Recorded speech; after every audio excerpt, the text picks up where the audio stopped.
Senhor, meus irmãos. Amém. Glória a Deus. Também convidar os nossos irmãos internautas com a paz do Senhor. Aleluia. Todos têm aí a lição? Grupo da igreja? Todos têm? Amém. Aleluia. Então hoje, meus irmãos, ainda é nosso tema livre, então nós vamos estar falando sobre avivamento. A partir da semana que vem, nós começaremos o nosso trimestre falando sobre adoração, santidade e serviço, que fala sempre do Levítico. Então, na próxima semana já começaremos ao nosso estudo, que vai ser dividido em duas partes. Uma parte, a introdução será dada no sábado, com continuidade, e na terça-feira será a nossa conclusão do nosso estudo. Queria pedir para os irmãos, leiam a lição, irmãos. Leiam a lição, leiam a revista, que hoje eu sempre falava para os irmãos, leiam a revista, agora leiam a lição, porque nem todos têm como ter a revista impressa em papel. Porém, hoje, nós estamos falando sobre o avivamento do Antigo Testamento. Os irmãos têm ideia do que é avivamento? Mudança de vida? Muito bem. Porque às vezes as pessoas pensam que é avivamento, meus irmãos, é nós estarmos aqui e acontecer aquilo que aconteceu no dia de Pentecostes, quando aquele povo ali estavam esperando a descer do Espírito Santo, e ali eles receberam o Espírito Santo. Acha que avivamento só se caracteriza por um movimento espiritual. Só que não, irmãos. O avivamento é muito mais profundo do que o movimento espiritual, que também é muito importante. Então nós vemos que o avivamento ele se caracteriza de que forma? Quando as pessoas têm a oportunidade de vir a se arrepender, como a nossa irmã disse, uma mudança de vida. Porque o avivamento ele acontece como? De dentro para fora. Sempre o avivamento vai começar de dentro para fora. Os irmãos, muitas vezes a gente fala dessa mudança de dentro para fora. Por que muitas vezes a gente fala sobre isso? Porque, meus irmãos, se nós mudarmos só do lado de fora, não consegue se sustentar. Daqui a um tempo a pessoa volta tudo aquilo que fazia antes. Então, quando a mudança começa de dentro para fora, que é onde está todos os nossos pensamentos, desejos, intenções do coração, o que está fora consegue se sustentar, consegue se concretizar, consegue ficar permanente. Porque muitas das vezes as pessoas têm uma mudança apenas do lado de fora. Como Jesus falou para os fariseus: olha, vocês são sepulcros caiados, só por fora é lindo e maravilhoso, mas por dentro que é o problema. Então o grande problema do homem, muitas das vezes, não é o que está do lado de fora, mas é o que está do lado de dentro.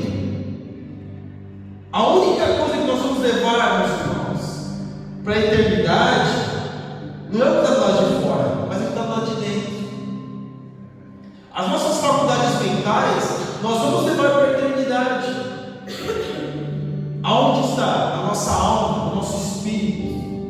Então a única coisa, meus irmãos, que é eterno em nós, é a nossa alma e o nosso espírito. Não morre. A nossa alma e o nosso espírito não morrem. Então aonde precisa começar a mudança? Dentro de nós. E o avivamento, que muitos falam: nossa, temos uma igreja avivada, porque quando canta o povo pula. Irmãos, isso não é avivamento. Não é avivamento. Avivamento, como nós vamos falar nessa noite, onde está o nosso textual em Êxodo, capítulo 34, no versículo 10, na parte A, diz assim: então disse: eis que eu faço um concerto, farei diante de todo o teu povo maravilhas que nunca foram feitas em toda a terra, nem entre gente alguma. Que maravilhas que eram essas? Qual é a maravilha, meus irmãos, que o homem pode ter a oportunidade de receber? A salvação, o arrependimento, a mudança de vida. Porque quando Deus vai falar com este povo, depois no texto nós vamos ver, o povo estava, meus irmãos, fundada, melhor dizendo, na idolatria, no misticismo, no sincretismo religioso. Então nós vemos aqui que Deus está falando o quê? Eis que faço um conserto. Por quê? O que é conserto, meus irmãos? Você tem algo, quebra, você conserta. Eles tinham essa oportunidade, eles tinham a presença de Deus, mas eles tinham quebrado essa aliança. Eu sei que minha voz está meio ruim, né? Está meio fanha, não sei, né? Mas dá para entender, né? Então eles tinham isso, mas eles tinham quebrado essa aliança, eles tinham quebrado essa comunhão com Deus, e agora Deus estava dando a oportunidade para que eles pudessem consertar a sua vida com Deus. Quem já pecou aqui? Só eu já pequei só. Nós todos pecaram, né? Todo dia. Tem pecados que nós cometemos todos os dias, mas tem aquele pecado que a gente sabe, meus irmãos, se nós cometemos, porque às vezes as pessoas falam assim: não existe pecadinho e pecadão. Realmente, não existe pecadinho e pecadão, não existe. A palavra em si não existe, mas as consequências existem, porque tem pecado que é para a morte. Então nós vemos, meus irmãos, que quando Deus dá essa oportunidade, que quando começa a ter este mover da possibilidade de as pessoas sentirem Deus, de as pessoas virem até Deus, temos que ficar de orelha em pé, porque alguma coisa Deus está fazendo. Em tempos, meus irmãos, Deus vem o quê? Trazendo de uma forma muito nítida o seu trabalhar. E aqui na verdade prática, a Bíblia revela que Deus responde ao seu povo com muitos avivamentos, como respostas às orações e súplicas. Como é que isso começa a acontecer? Quem é que Deus usa para que seja realizado o avivamento? Quem é que Deus usa? Nós mesmos. Somos nós que Deus vai usar para que pessoas possam ter a oportunidade de se arrepender. Quem acha, meus irmãos, que vai pregar o Evangelho para que essas cadeiras possam ser ocupadas? Somos nós. Somos nós que vamos pregar. Somos nós que temos que orar. Porque quando nós oramos e fazemos essa busca e temos essa súplica diante de Deus, as coisas acontecem. Mas você pode dizer: mas irmão, eu cheguei, fui, preguei, falei, nós andamos nas ruas e pregamos e falamos, de repente ninguém veio. Irmão, saiba de uma coisa: a pessoa teve a oportunidade, aí é o direito dela de querer ou não querer, porque o Evangelho não é algo que a pessoa vamos dizer assim, colocada diante dela e falar: não, você precisa fazer, imposta. O Evangelho não é imposição. O Evangelho é livre-arbítrio. E nós vemos que as pessoas, nós temos que orar. Porque já pegou para aquela pessoa: eu tenho vontade de ir, mas não sei, tenho, às vezes me dá forças. A pessoa está tendo oportunidade. A pessoa está tendo oportunidade. Quando nós oramos aqui: Senhor, visita, Senhor, entra nos lares, Senhor, toma tuas mãos. Você acha que Deus não está entrando? Claro que Ele está entrando. Claro que essa pessoa, na sua consciência, ela sabe que ela está errada, que ela precisa de uma mudança de vida. E ela vai procurar subterfúgios e outras coisas para poder preencher este vazio que está dentro dela. Mas não consegue. Aí ela passa aqui e vê placa na igreja, Assembleia de Deus. Nossa, que bênção, um dia eu preciso vir aqui. Mas muitas das vezes o seu próprio eu não permite. E é aí que nós temos que orar mais eficazmente mesmo, orar mesmo, que o Senhor quebra, transforma. Essas pessoas precisam conhecer que o Senhor é Deus. Porque quando nós vemos aqui, meus irmãos, na leitura bíblica em classe, quando o rei Josias subiu ao trono com apenas 8 anos, ele não tinha autonomia para fazer algumas modificações que o seu pai e o seu avô fizeram o favor de destruir, que foi o culto religioso. O povo cultuava, o povo tinha Deus como o Senhor, Mas agora, o que Manassés fez? Manassés o quê? Ele trouxe um sincretismo religioso. O que é o sincretismo? Fazendo uma mistura entre o santo e o profano, assim como a Igreja Católica fez. Ela pegou aquilo que era dos pagãos, pegou aquilo dos cristãos, misturou e agora tem o culto católico. Aquilo que é pagão e aquilo que é santo, mas o santo não se mistura com o profano. E nós vemos aqui, meus irmãos, que Deus, na época de Josias, quando ele era criança, ainda tinha aqueles homens que estavam ali com ele, sacerdotes, que tinham consciência acerca de Deus. E com o tempo ele começou a fazer o quê? Uma reforma no culto. Ele começou a fazer uma reforma, por quê? Porque dentro do santuário já havia colocado certos deuses, certas coisas que não era característico do culto levítico. Só que Deus levantou Josias e começou a tirar isso do culto, porque o culto se tornou um culto profano, o culto místico, o culto ocultista.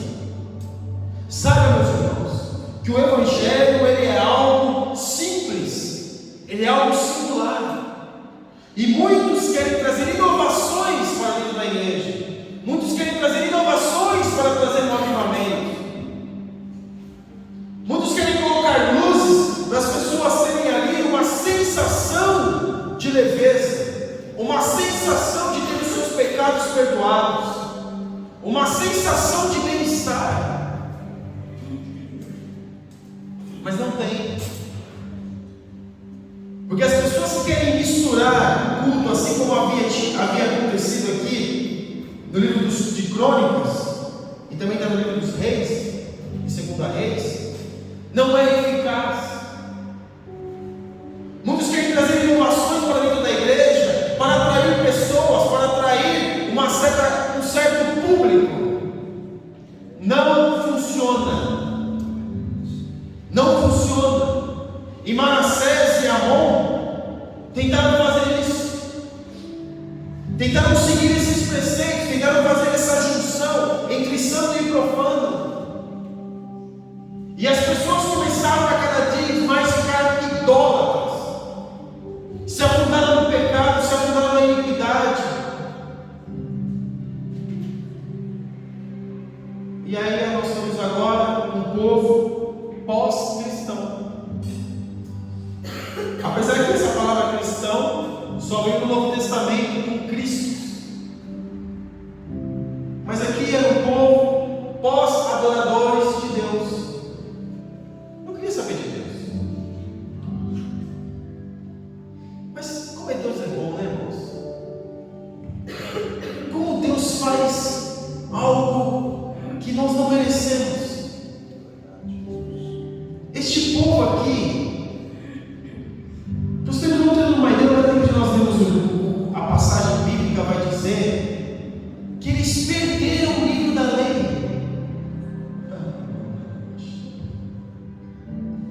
Eles perderam a referência.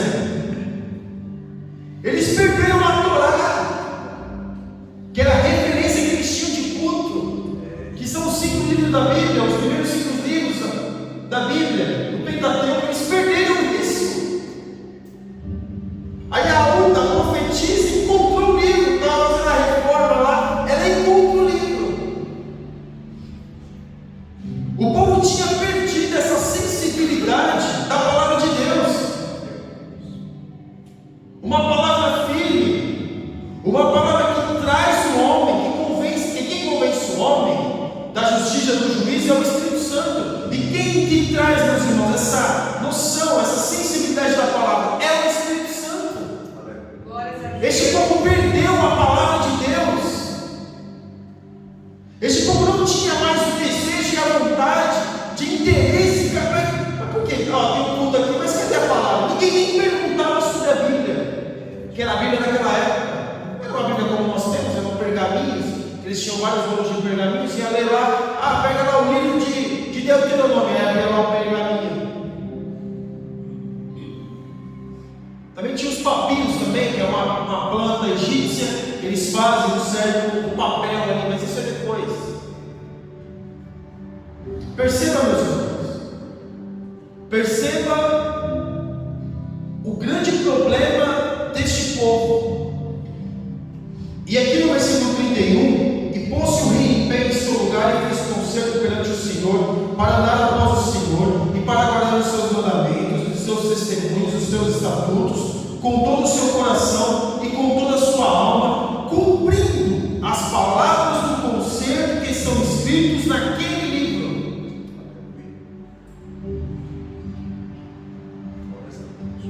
Eu leio isso, eu fico tremendo.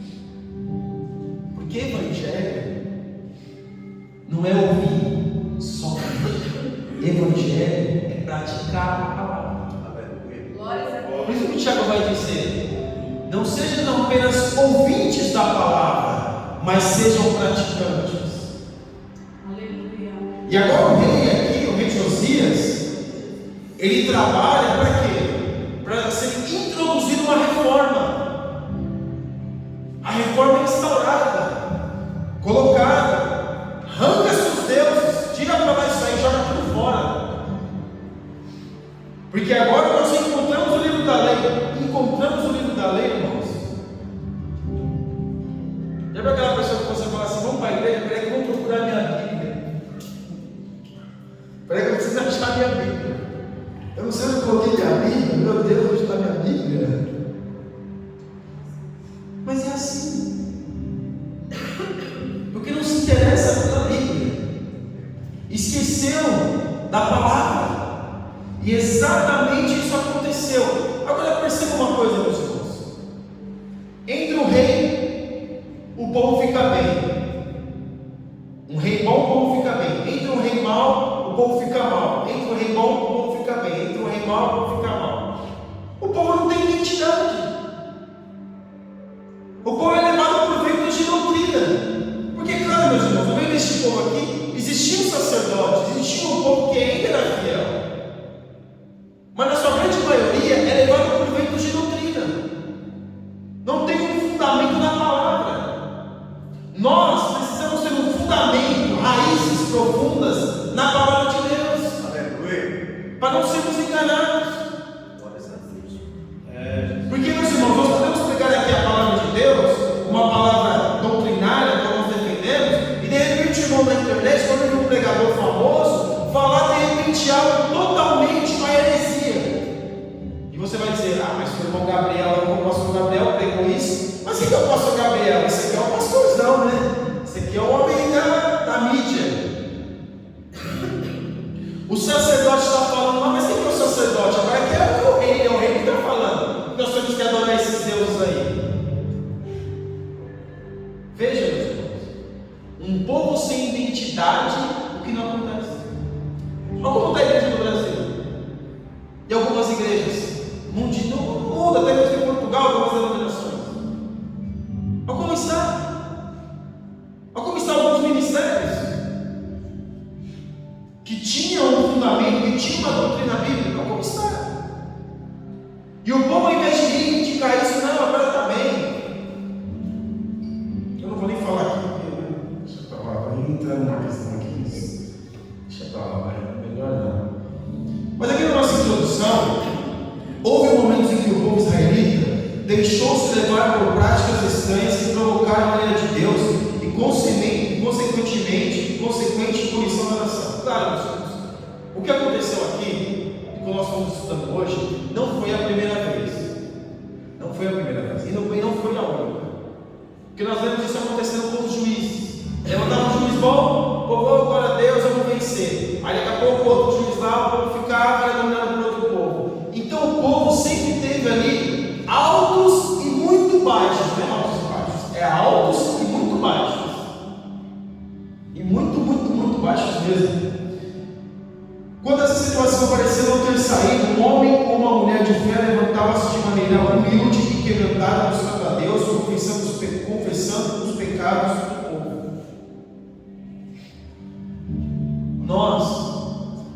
Quando nós orarmos, nós temos que falar: Deus, perdoa os nossos pecados. Somos nós. Visita o teu povo, visita nós que somos o teu povo, nós que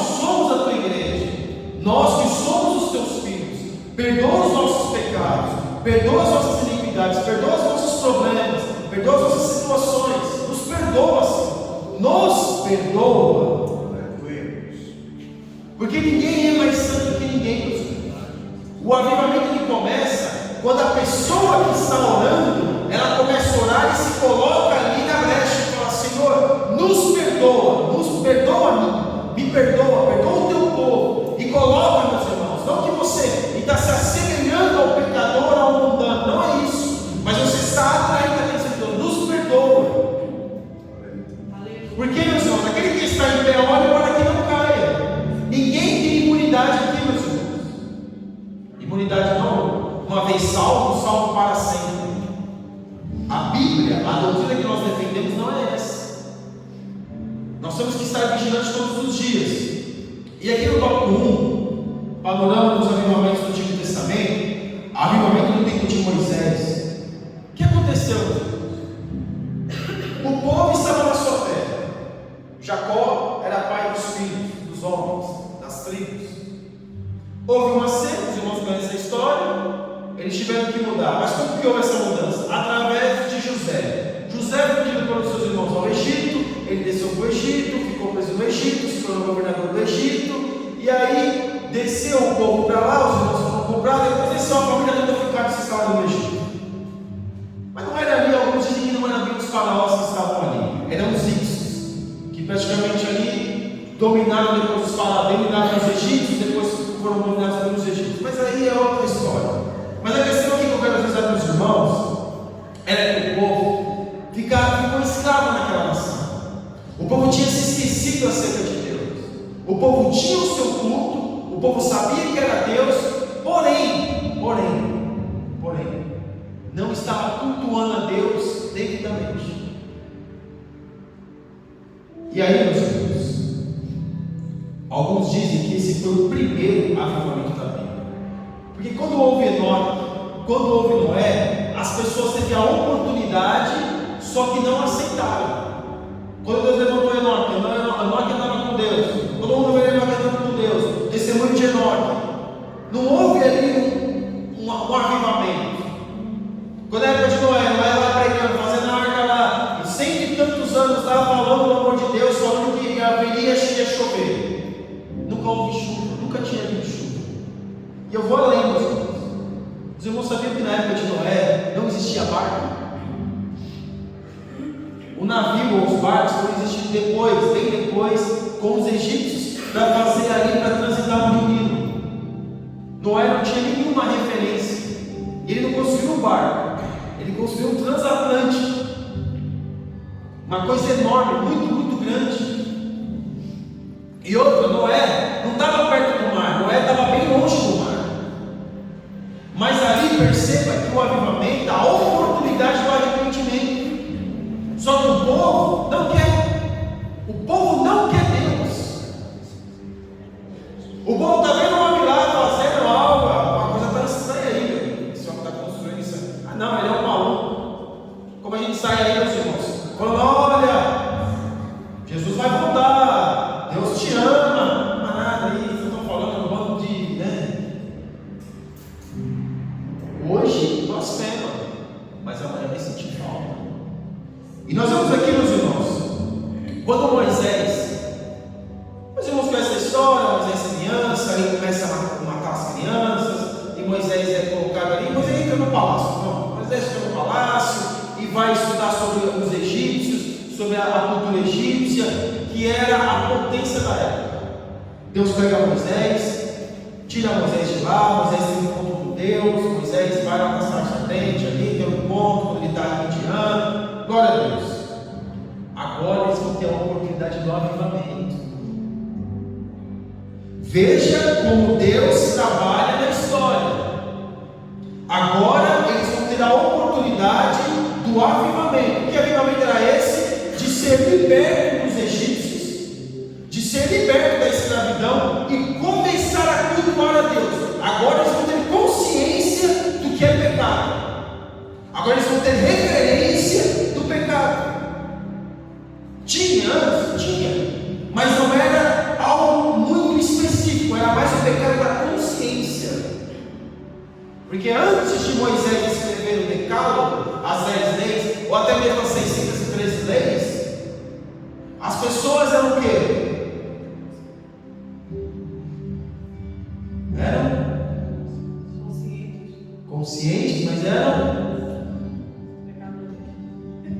eram julgadas pela consciência. Agora não. Agora Deus vai trazer o povo, vai conscientizar o povo acerca de Deus. Deus levanta Moisés. Moisés é o líder. Moisés se coloca diante de Deus. Porque para haver avivamento, meus irmãos, alguém precisa se colocar diante de Deus. Alguém precisa se colocar disposto a fazer a vontade de Deus. E agora Moisés é levantado. O culto levítico, Deus fala para Moisés: olha, eu quero o culto dessa forma. Eu quero esse tipo de material no tabernáculo. Eu quero esse tipo de material ali dentro da tenda. E Moisés, meus irmãos, faz tudo aquilo que Deus manda. Não somente com prática, mas também com poder. Porque Moisés, ele constrói o tabernáculo. E agora Moisés sobe o monte para receber as leis. E quando Moisés desce, a primeira vez, Moisés fica tão irado. Acabamos de fazer o tabernáculo. Vamos cultuar a Deus. E eu desço aqui, vocês estão aí adorando esse bezerro de ouro.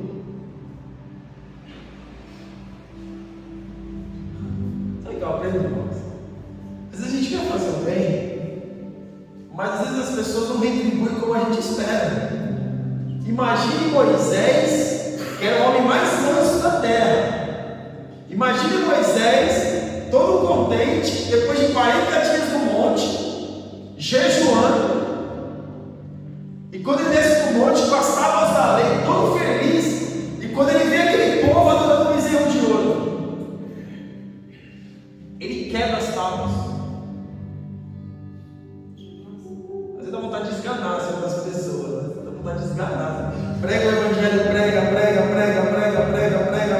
fala o amor de Deus, fala o amor de Deus, vamos para a igreja, vamos lá, você se arrepende, tem um encontro com Deus, e daqui a pouco você olha a pessoa adorando tudo ao contrário. Pois é.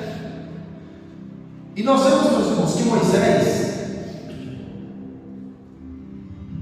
ele fez tudo o que podia. Tudo que Moisés pôde fazer por aquele povo, Moisés fez.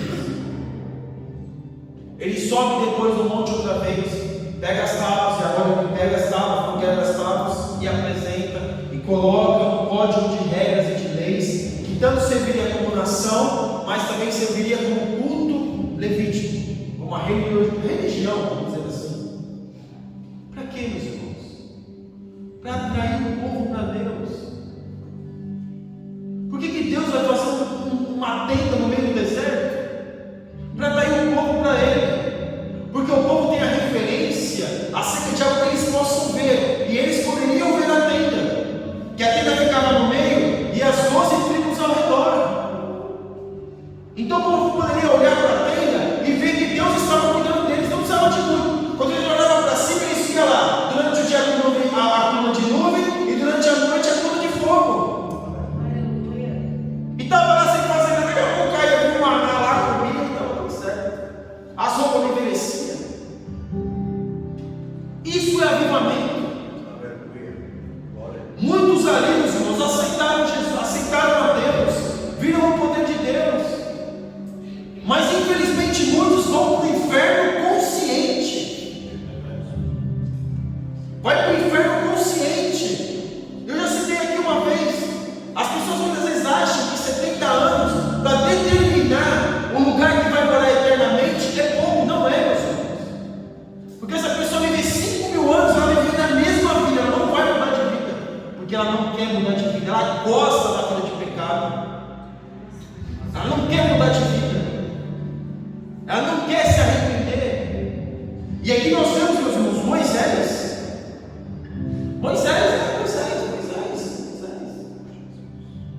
Moisés pregou, Moisés falou, Moisés se desdobrou. A sua irmã e o seu irmão se levantaram contra ele. Coré, Datã e Abirão depois fizeram uma rebelião. E Moisés fala: meu Deus, visita este povo, salva este povo. Porque o avivamento é assim.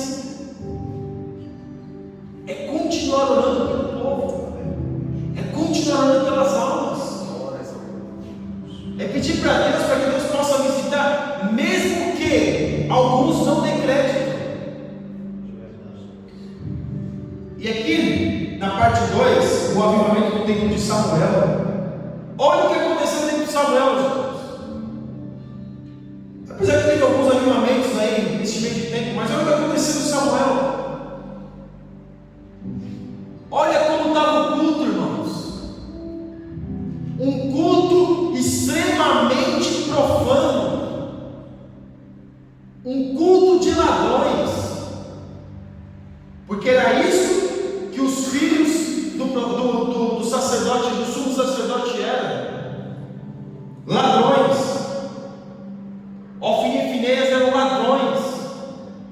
Roubavam a carne daquilo que era para ser sacrificado.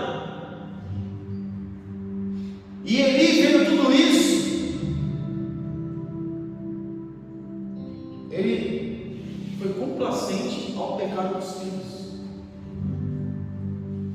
Isso é tão sério, meus irmãos, que Deus chama um menino, porque Samuel era uma criança. Porque para Deus, meus irmãos, não importa se é velho, se é novo, quem seja, para Deus o importante é encontrar dentro de nós um coração disposto a fazer a diferença. Glória a Deus. E Samuel aqui, o que ele começa a fazer, meus irmãos? Ele vai brigar com o líder dele, como sumo sacerdote? Claro que não. Ele espera o tempo dele. Quando Ofni e Finéias foram mortos na batalha, levaram a arca, foram mortos. Agora eu me esqueci o nome agora do povo que levou a arca. Os filisteus levaram a arca. Aí quando ele fica sabendo, cai, já estava velho, já cai aqui no pescoço. A mulher dos filhos tem ali um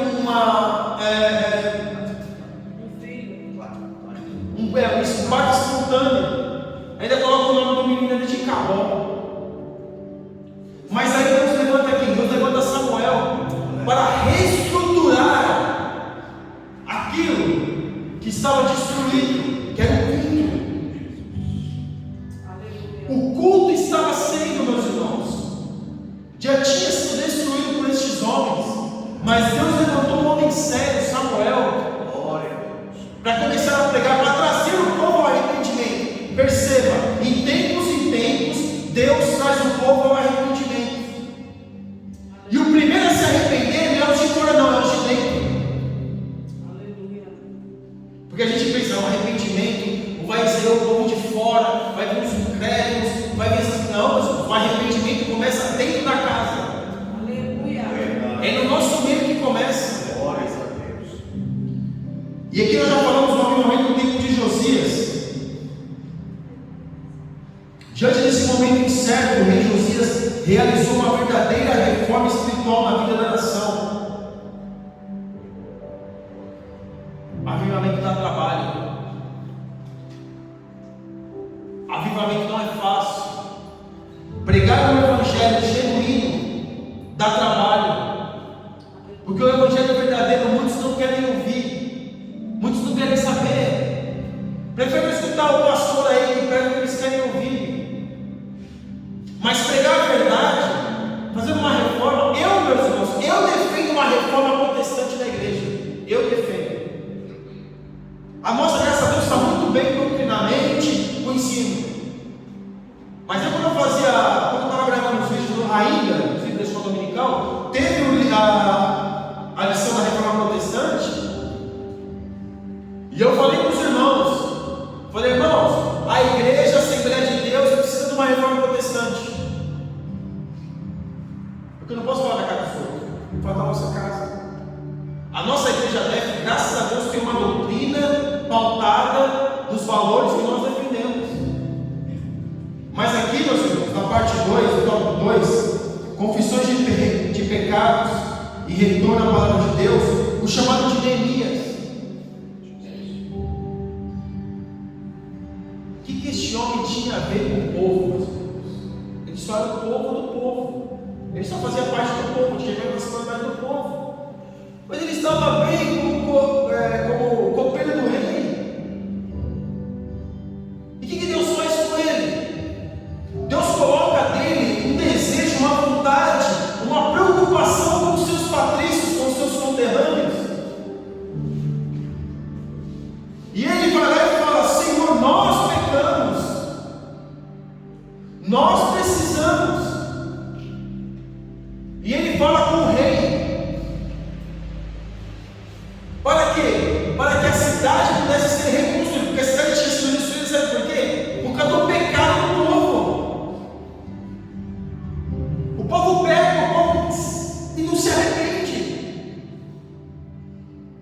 E muitos que foram para a Babilônia não queriam voltar, porque se constituíram coisas na Babilônia.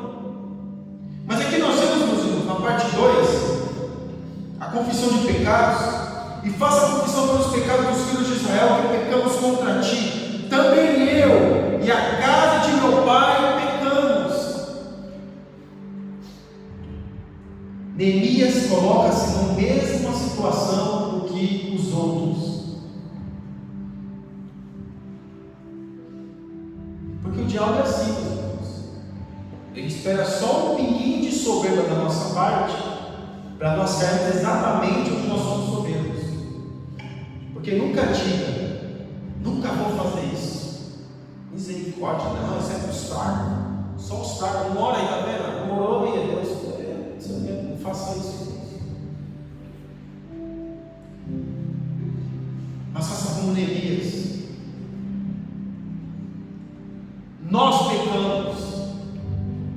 O que nós temos a ver, meus irmãos, com essa sociedade portuguesa? Temos a mesma cultura, um pouco da cultura deles. Falamos a mesma língua, com timbres diferentes, mas são seres humanos, precisam da nossa oração, precisam da nossa intercessão, precisam que nós falemos do amor de Deus, mesmo que com palavras, mas com atitudes. Nós precisamos ser crentes e servos de Deus autênticos.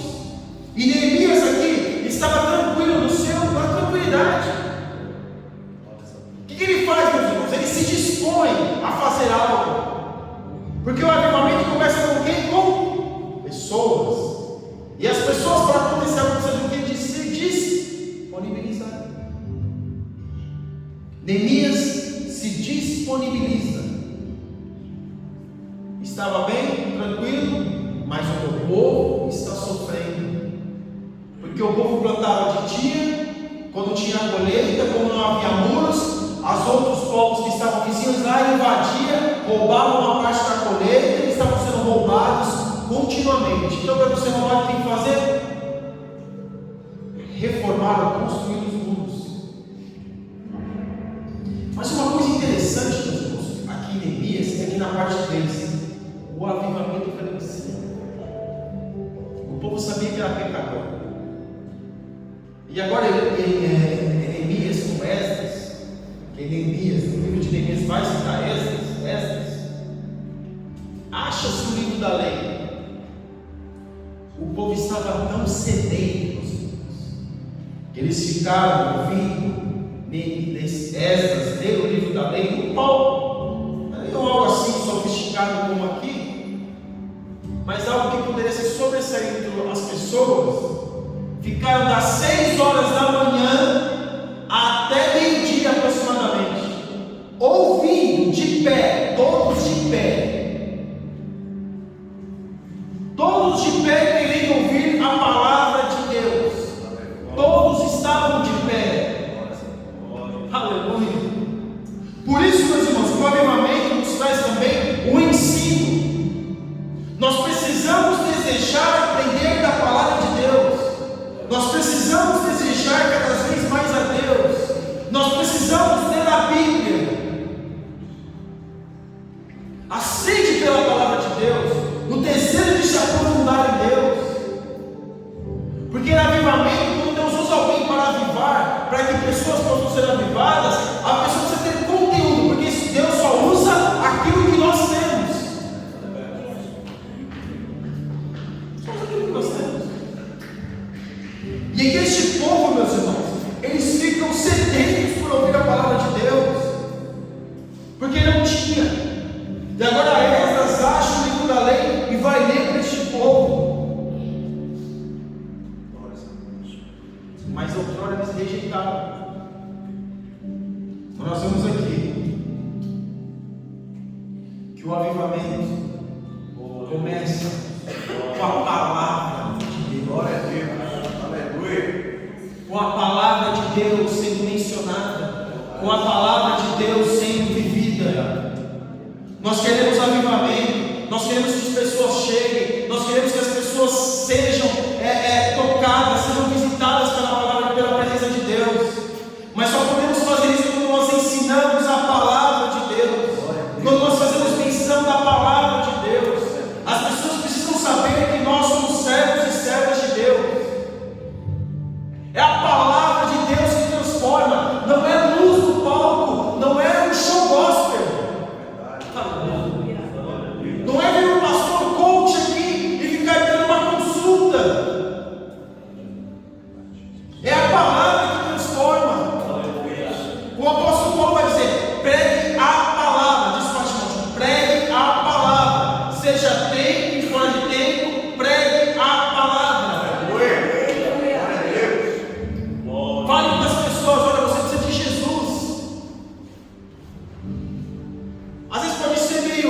meio estranho, a pessoa não tem Jesus, eu preciso de Jesus.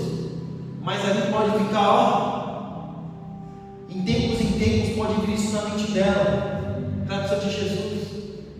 E aqui nós vemos, meus irmãos, um homem que estava lendo a palavra e todos estavam ouvindo.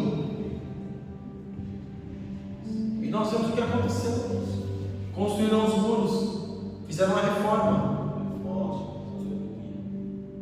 não foram mais roubados, colocaram lá a porta das ovelhas, a porta do monturo, porque a porta das ovelhas, onde entravam as ovelhas, para poder serem sacrificadas, onde o pastor saía durante a noite para levar as ovelhas, ou na época de passagem, depois voltava e entrava na porta das ovelhas, e a porta do monturo onde saiu o lixo da cidade.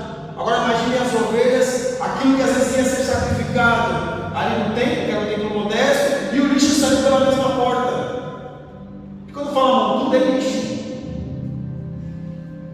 até essa porta do lixo eles retificaram, começaram a retificar os muros. Muita gente ouve só que Neemias fez a retificação dos muros, mas não foi só muros, foram as portas, porque pela porta é onde entra e sai. Mas veja, meus irmãos, que ele fez isso num tempo muito rápido. Mas porém, precisou de um homem. É verdade. Aleluia. Precisou de um homem. Aqui no tópico 3, o avivamento e a palavra de Deus. A palavra de Deus corrige. O Novo Testamento é um padrão de culto a Deus, de decência e ordem, como diz o apóstolo Paulo. Que farei, pois, irmãos? Hoje nós temos um culto mais padronizado. O nosso culto não é como o culto levítico. Porque Samuel, até eu mencionei Samuel, o que ele instituiu, que eu até já mencionei aqui numa mensagem? A escolha de profetas. E até bom nós falarmos sobre isso. Voltarmos um pouco. Engraçado, né, pastor? A pessoa acha que tem o dom de profecia, não precisa ir para a escola dominical, escola bíblica, não precisa ler a Bíblia, não preciso estudar, não preciso fazer nada. Eu tenho o dom, é o dom que está tudo certo para mim.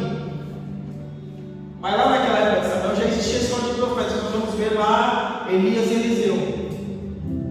Então veja que o crescimento e a busca pela presença de Deus faz com que nós vamos ter o quê? Ser pessoas melhores. E aqui o apóstolo Paulo, o que ele vai dizer? Que hoje existe um padrão. Hoje não temos escola de profetas, porque hoje não tem um ofício profético. No Antigo Testamento existia um ofício profético, não existia o dom de profecia. Hoje nós temos o dom de profecia, que é diferente. E aqui nós vemos que o apóstolo Paulo, quando ele vai dizer no Novo Testamento um padrão de culto, o nosso culto é assim. O padrão de culto da terra é assim. É falar no primeiro momento sobre o tema anual, depois canta-se o hino da harpa, depois se olha, depois canta-se o hino da harpa. Antigamente na Assembleia de Deus eram 3 hinos, já cantavam, depois veio a Bíblia. É uma liturgia diferente, mas a nossa liturgia é assim. Esse é o nosso padrão. Não precisamos mudar isso, porque o que atrai as pessoas é a palavra. O que as pessoas vão ser atraídas é a palavra. Aqui na nossa igreja, em pouco tempo já teve pessoas que chegou aqui e falaram: não aguento ficar aqui. Aqui é muita palavra. Aqui para mim não dá, eu preciso de uma coisa mais light. Isso é pouco tempo, irmãos. Nós estamos aqui o quê? Há 3 meses. A palavra atrai. Mas aqueles que não tiverem condições de ouvir a palavra, não aguenta, sai. E aqui nós vemos, meus irmãos, que o apóstolo Paulo, ele, quando vos ajuntais cada um de vós, tem no salmo, tem no doutrina, tem no revelação, tem no língua, tem no interpretação, faça tudo para a edificação. 1 Coríntios. Todo mundo tinha dom na igreja de Corinto, a igreja dos 9 dons, apesar que não tem só 9, tem mais do que 9 dons, né? Todo mundo tinha dom, mas era algo bagunçado. Quando estava o pastor pregando, um profetizando ali, outro profetizando aqui, falando língua estranha, isso não é avivamento, isso é bagunça. E o apóstolo Paulo disse: se algum estiver profetizando, o outro se cala.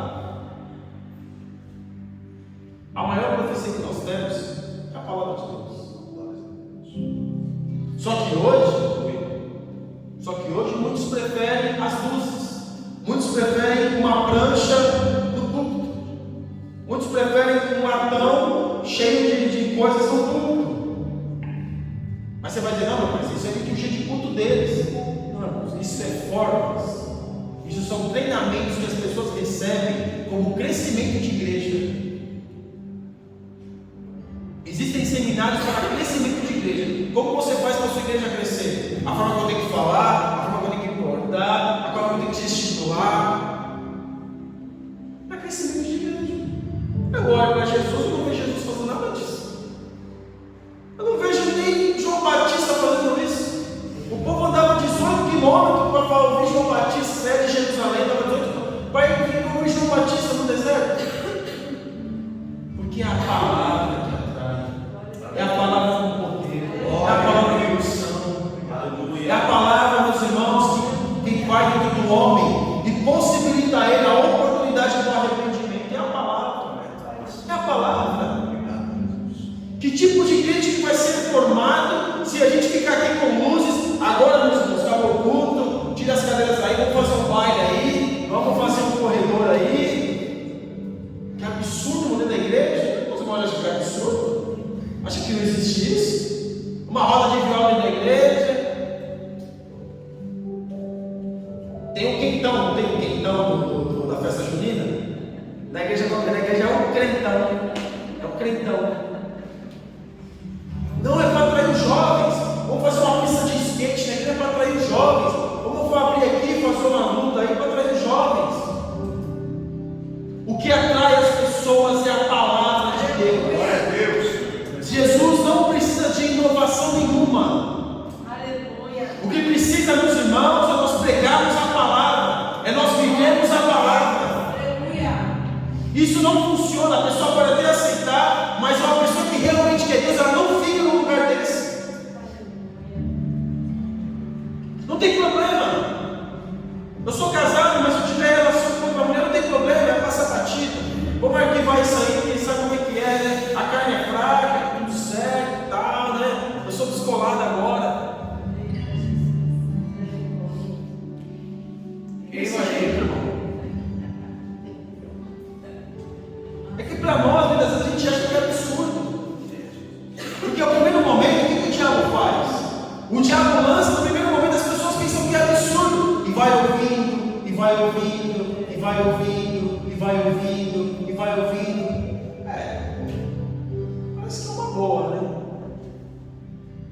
Você acha que isso é brincadeira, né?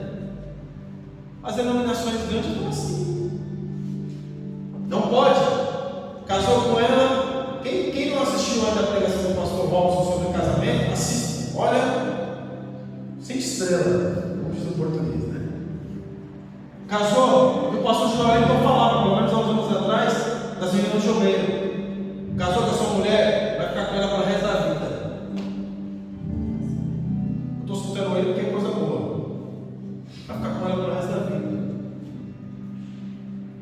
Mas infelizmente, meus irmãos, para atrair obreiros, para atrair pessoas, muitos estão abrindo.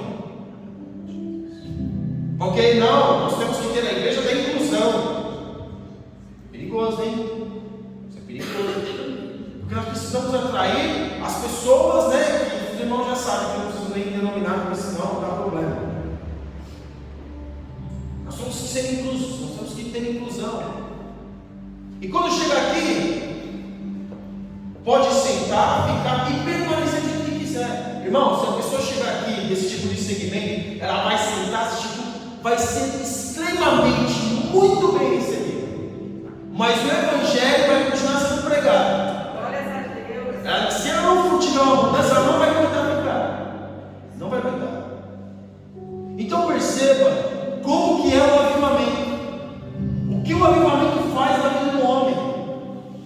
Quando o Abacuque diz, aviva a tua obra ao Senhor, aviva a tua obra ao Senhor, é porque o povo estava mergulhado na idolatria. E aqui, meus irmãos, na parte 2, já para nós irmos para a conclusão, cuidado com o formalismo, mas também cuidado com o formal demais. Sou crente, não converso com os incrédulos, né? Não dou a paz do Senhor para este irmão. Irmão, eu sou assembleano desde os 13 anos, né?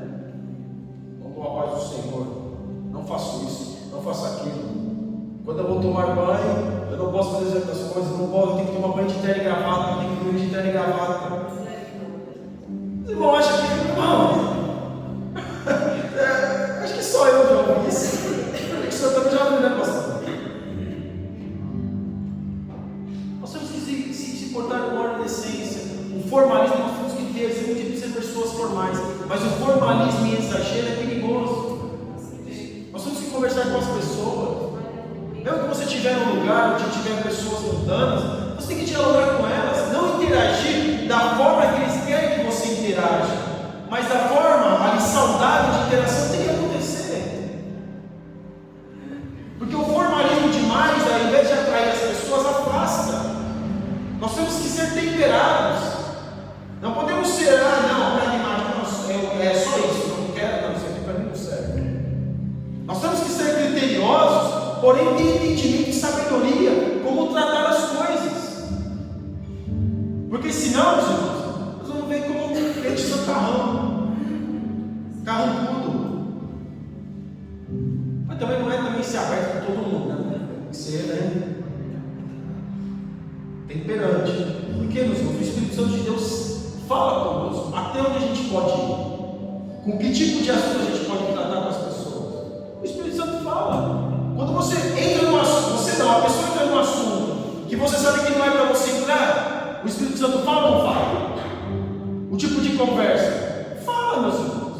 Então, ali, quando o Espírito Santo de Deus já tocar em você ali, você já sabe, não, olha, muito obrigado, até aqui a gente tem uma conversa. Agora, a partir daqui, para mim, já, obrigado, valeu, foi legal. Mas a igreja precisa ter uma identidade. Nós, como servos de Deus, precisamos ter identidade. O avivamento tem que começar, é dentro da igreja.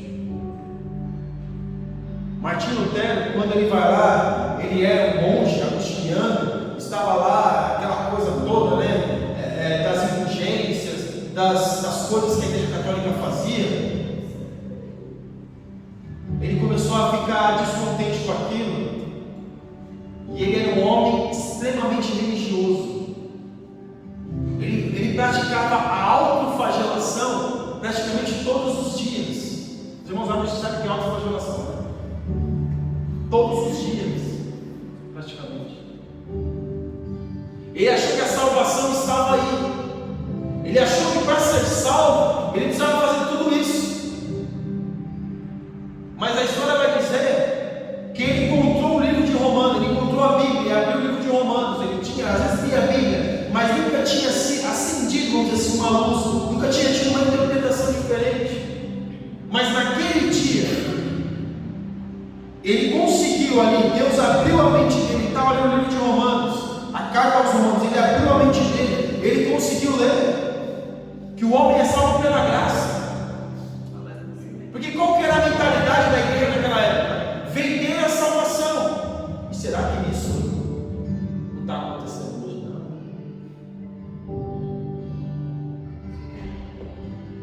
Está quase assim, meus irmãos. Depois conseguirem construir a Basílica São Pedro, eles tinham que andar por toda a Europa vendendo isso. Eu pergunto para os irmãos, é engraçado, né? Como parece que a história se repete com o tempo. Graças a Deus nós não temos esse problema nas nossas igrejas. Irmãos, avivamento, meus irmãos, é nós praticarmos a palavra. Aleluia. Não queira achar que essas inovações vai trazer algum benefício. E para nós concluirmos, Martinho Lutero, Deus usou Martinho Lutero para fazer a reforma protestante, como eu disse para os irmãos. As 95 teses ele colocou na igreja. E naquela época as pessoas iam ler ali as notícias ali nas igrejas, que era colocado nas igrejas, ele colocou exatamente ali, porque as pessoas iam lá para ler as notícias. Quem sabia ler, claro, e quem não sabia ler, ouvia aquilo que o outro estava lendo. E aí começou, irmãos, uma reforma protestante. Houve muita guerra, houve muitos problemas, mas aconteceu. E depois nós vamos tendo outros homens, como John Wesley. E agora mais recente, nós vemos o Seymour, que lá saiu de uma faculdade do Texas, uma faculdade teológica, foi para Nova York, na rua Azusa, começa ali uma reforma protestante, começa ali um avivamento. Que avivamento? Não é só questão espiritual, a palavra de Deus começou a chegar em lugares, em muitos lugares. E agora o que está acontecendo para a nossa igreja? Quem imaginaria, meus irmãos, que havia uma igreja Assembleia de Deus aqui no Porto Alto? Uma igreja Assembleia de Deus em Bilbao. Mas não por presidentes que estão no Brasil, mas por pessoas que estão aqui cuidando da obra diretamente. Não para arrecadar dinheiro, mas sim para ganhar almas. E agora vai cada dia mais se propagando, se intensificando. Continue orando, meus irmãos. Porque nós precisamos ser usados por Deus para que essa obra se intensifique e cada dia mais cresça. E Deus conta conosco. O avivamento começa a partir de nós, a partir da nossa oração, a partir da nossa busca, a partir da nossa súplica diante de Deus. E nós podemos fazer isso. Porque vai ser muito medíocre, meus irmãos. Desculpa a expressão, medíocre. Chegar naquele grande dia e apresentar o que para Deus? Se é que alguém vai, a muitos não tem nem condição de apresentar alguma coisa. E para nós concluirmos, o avivamento do Antigo Testamento sempre vieram como resposta ao quebrantamento espiritual e às orações do povo de Deus. Isso se dava sempre diante de uma situação de calamidade ou de decadência espiritual e moral. Por misericórdia e bondade de Deus, promovia a restauração de Israel. Que esses avivamentos veterotestamentários nos despertem para fazer a vontade de Deus nestes tempos de frieza e mornidão espiritual atuais. Veja, aqui em Portugal, nunca teve uma história sobre avivamento, nunca teve uma história de cristãos aqui. Olha o que Deus está fazendo nessa nação. Olha a Espanha, meus irmãos. E quando a gente conhece sobre avivamento, a gente pensa o quê? Reino Unido, Irlanda, Escócia, Inglaterra, vemos a Suíça, a Holanda, a Alemanha, até mesmo na Índia. Já houve avivamento na Índia. Mas infelizmente, aquele que muitos acham que foi o salvador da pátria, foi o que tirou os ingleses de lá e consequentemente os missionários tiveram que ir embora. Mas Deus, a oportunidade está sendo dada, porque Deus, meus irmãos, está trabalhando. Aleluia. Deus está chamando. Deus está possibilitando para que essa obra cresça. Olha quantas pessoas que moram nesse bairro aqui nosso, que são ocultistas, que são feiticeiros, que dizem que são católicos de fachada. Olha quantas pessoas precisam de Jesus. Agora, cabe a nós pregarmos a palavra, vivermos a palavra, porque é isso que realmente traz o povo